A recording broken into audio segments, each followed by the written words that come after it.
আমাদের বাড়িতে সেই পুরনো চেয়ারের বদলে নতুন চেয়ার এসেছে। এ নিয়ে তিনবার চেয়ারটা পাল্টালাম। প্রথমবার যখন চেয়ার কিনেছি তখন তা ছিল লোহার তৈরি। 1 বছর যেতে না যেতেই লোহার চেয়ারটিতে জং এসে গেল। একদিন চেয়ারটায় বসতে গিয়ে তা পাশ করে পড়ে গেলাম মাটিতে। এবার ভাবলাম, না, আর লোহার চেয়ার নয়। এখন বাজারে প্রচুর প্লাস্টিকের সামগ্রী এসেছে।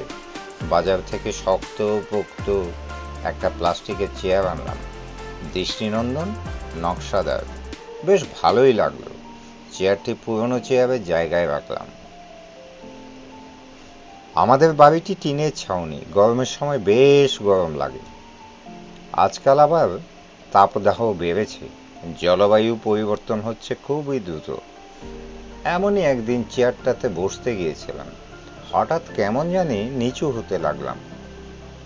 উঁকি মেরে দেখি, ওমা, পেছনের পায়ে দুটো প্রায় বাঁকা হয়ে গেছে।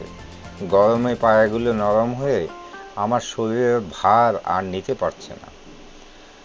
তারপরেও বসতে গেলাম, আর সেই আগের মতোই ঠিক মাটিতে পড়ে গেলাম। ভাবতে লাগলাম, এবার কিসের তৈরি চেয়ার আনা যায়। এই তো কিছুদিন আগের কথা, বাজারে কম্প্যাক্ট ম্যাটেরিয়ালের চেয়ার এসেছে। বেশ টাকা পয়সা খরচ করে একটা কম্প্যাক্ট ম্যাটেরিয়ালের চেয়ার এনেছি, দৃষ্টিনন্দন, শক্তপোক্ত, যুগের সাথে মানানসই, চলনসই।